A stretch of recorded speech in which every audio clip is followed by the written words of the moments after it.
We will not buy the F-35 fighter jet.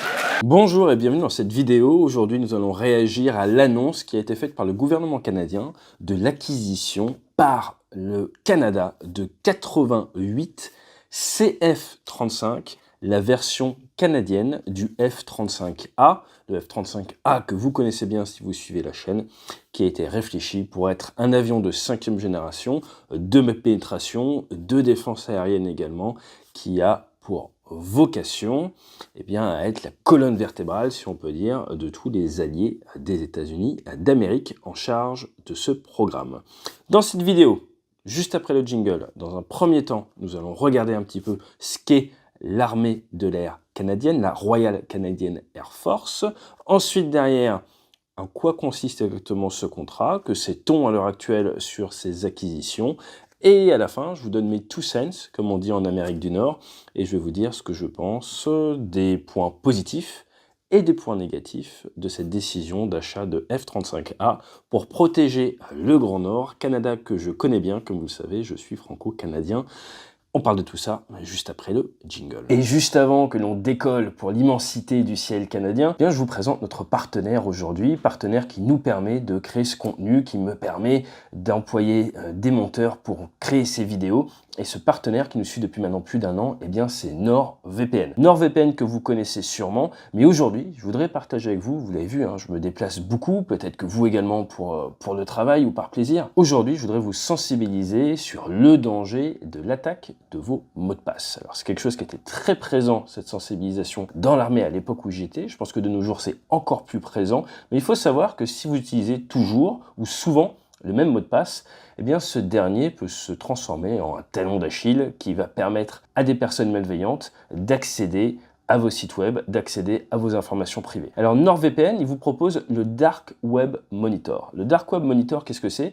C'est un système qui va regarder ce qui se passe dans le Dark Web, quelles sont les informations qui s'y trouvent, et si vos informations s'y trouvent, vous allez vous en trouver informé, et il sera l'heure de vite changer vos mots de passe. Changer vos mots de passe, et pourquoi pas utiliser NordPass, qui permet de gérer, de remplir ces mots de passe, d'inventer des mots de passe auxquels vous n'auriez jamais pensé. J'ai toujours trouvé que c'était un peu tordu d'ailleurs les mots de passe. Donc toujours est-il, NordVPN vous permet de naviguer sur Internet de manière beaucoup plus sécurisée, de vous téléporter à l'autre bout du monde pour faire vos commandes en ligne ou vos réservations de billets d'avion. Vous verrez que c'est moins cher, pareil pour les billets d'hôtel, c'est vite rentable. Et juste en dessous, on vous met un lien, vous avez droit à 1 mois gratuit. De toute façon, vous ne risquez rien, c'est 30 jours satisfaits ou remboursés, vous pouvez partir si vous en estimez le besoin. Mais il y a peu de chance, et si vous partez sur des plans de 1 an ou 2 ans, vous allez voir en suivant le lien, il y a des offres très avantageuses en ce début 2023 pour attaquer l'année de manière sécuritaire.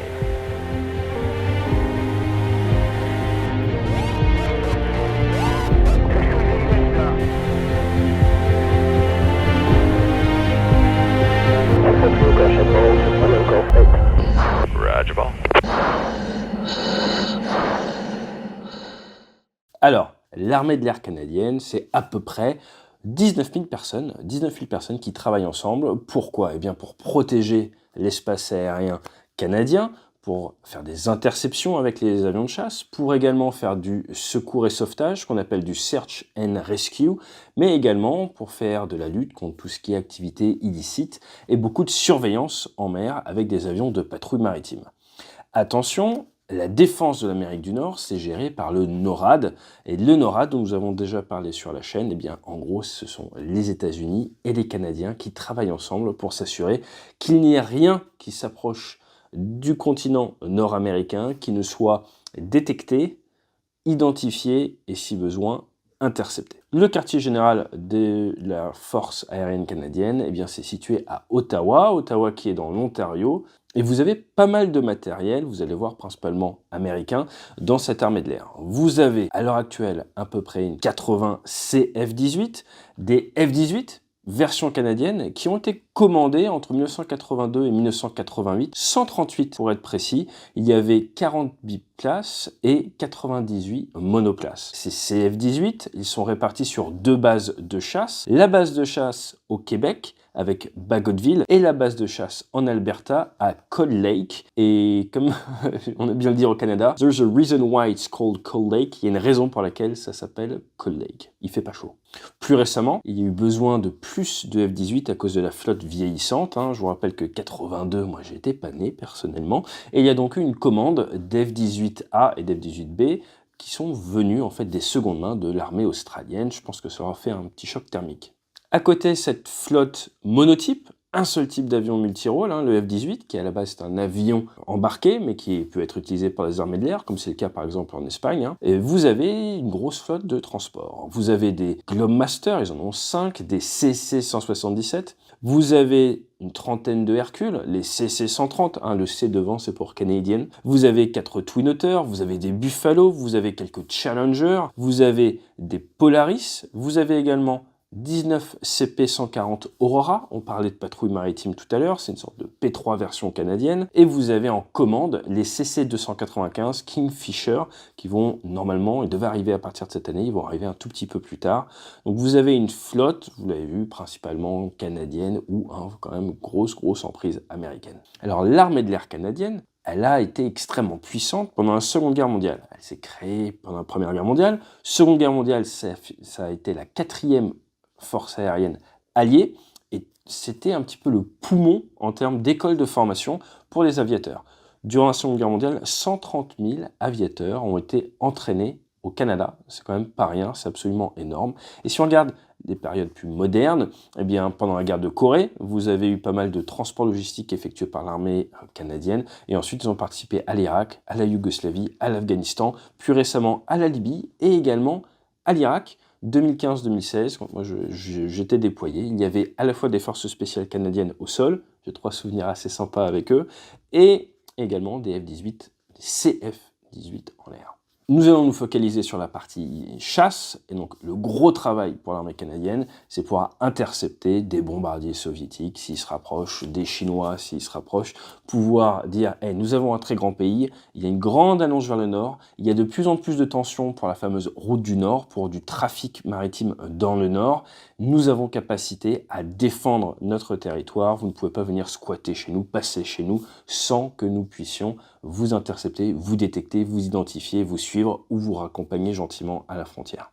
Pour ce qui est de l'acquisition des F-35, il y a eu tout un petit drama, si on peut dire, en Amérique du Nord, au Canada, depuis plusieurs années. Pourquoi ? Parce que initialement, le Canada était un des partenaires du programme F-35, le fameux JSF. Il y a 3 niveaux de partenariat, Tier 1, Tier 2, Tier 3.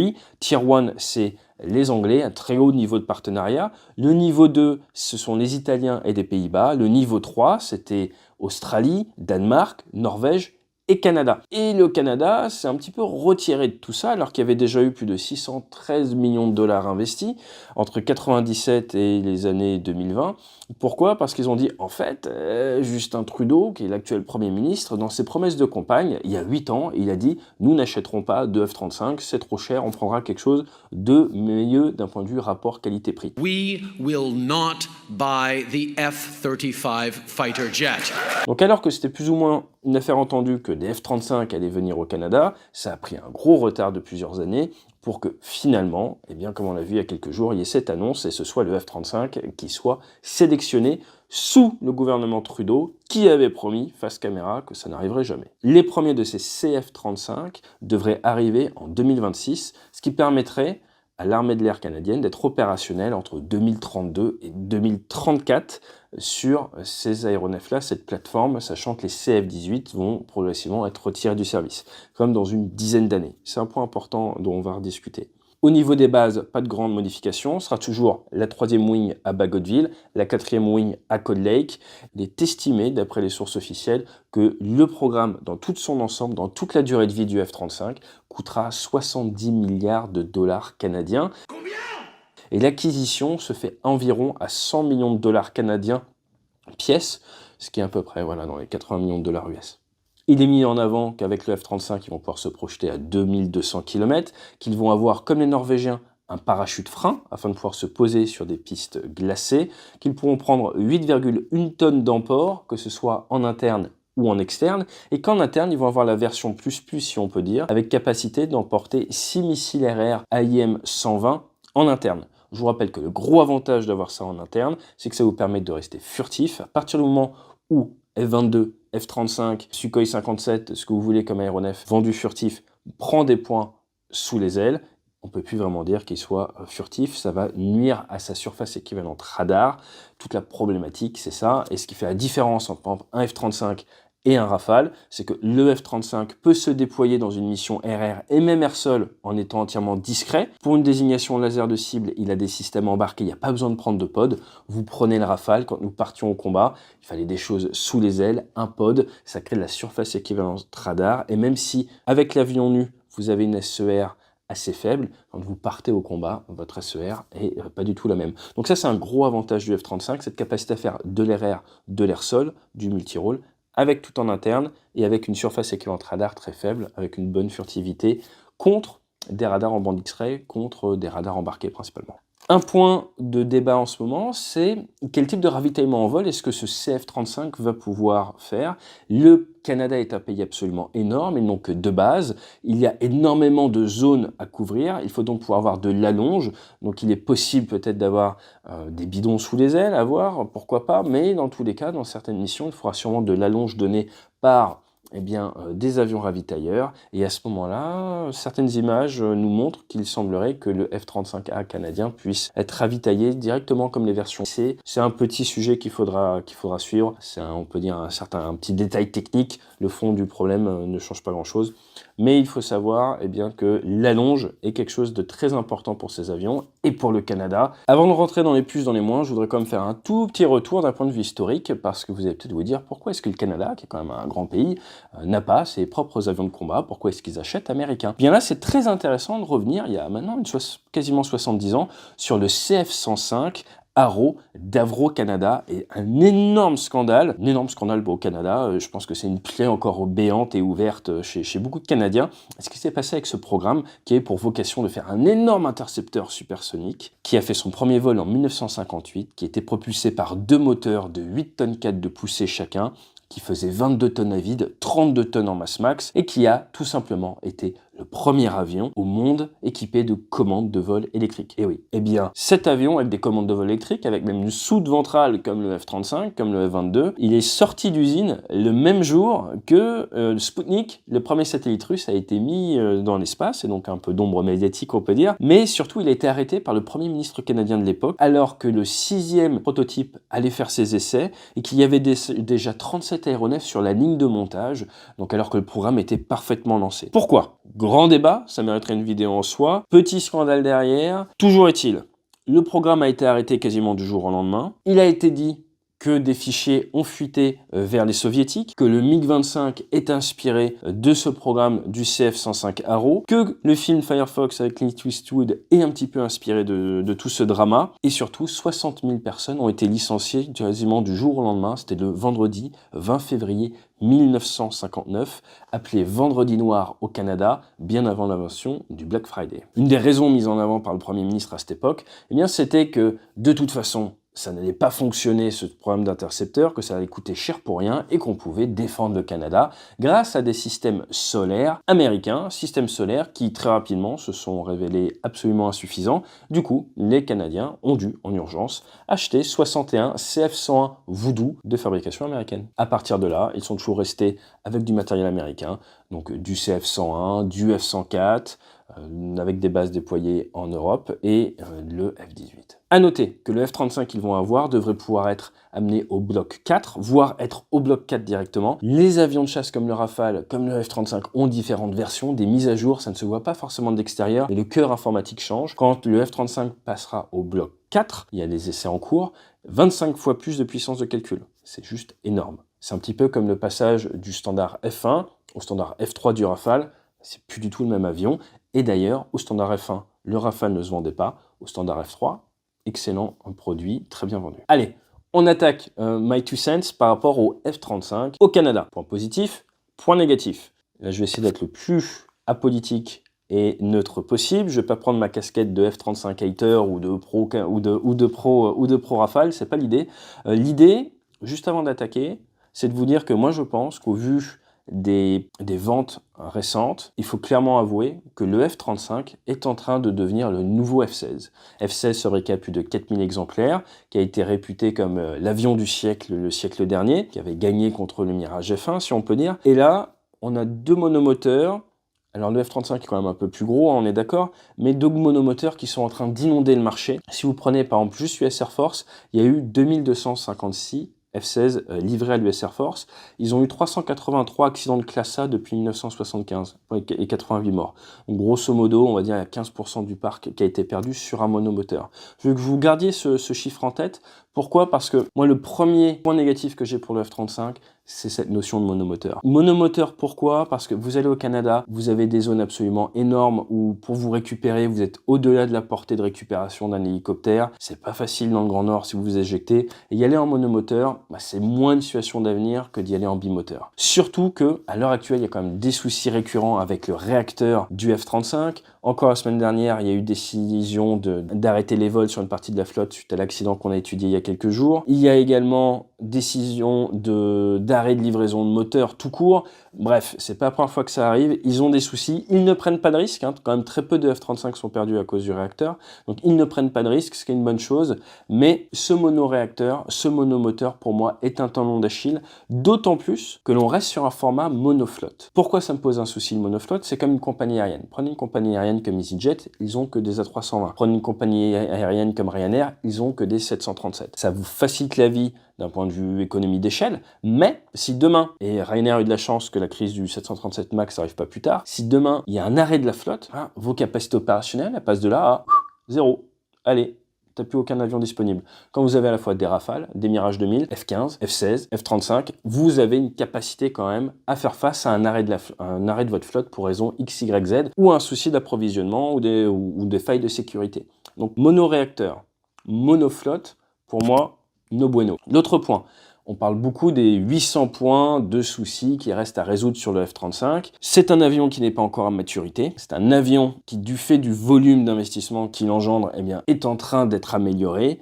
Donc, à l'heure actuelle, c'est un souci. Je vous rappelle que le F-35 ne devrait pas être opérationnel avant 10 ans au Canada. Je pense que d'un point de vue timing, pour le Canada, c'est une bonne chose. L'avion, je l'ai déjà dit, est un adolescent boutonneux. Ils vont le prendre quand il sera jeune majeur. Donc, je pense que ça, c'est une bonne chose. Autre limitation, la vitesse limitée. Mach 1,6, on sait qu'il a des soucis à accélérer très fort, en tout cas sans la post-combustion. Les avions multirôles, on est descendu de la course à la vitesse, Mirage 2000, Mach 2.2, Rafale, entre Mach 1.6 et Mach 1.8. Là, on est sur du Mach 1.6 et on sait qu'il n'aime pas trop quand même le supersonique. C'est dommage parce que si en face vous avez des avions qui montent à Mach 2, Mach 2 contre Mach 0.9, forcément d'un point de vue tactique, d'un point de vue allonge des missiles, ça pose des soucis. Donc il est censé faire sa survivabilité grâce à d'autres moyens. Néanmoins, voilà, les soucis de vitesse peuvent amener des soucis de projection ou peuvent amener dans certains cas une réduction de vos capacités d'emploi d'un point de vue tactique. Donc je pense que pour moi c'est un point négatif. Autre point négatif, c'est celui de la maintenance. On est sur un avion très technologique qui va demander beaucoup de maintenance. On est sur un territoire où il fait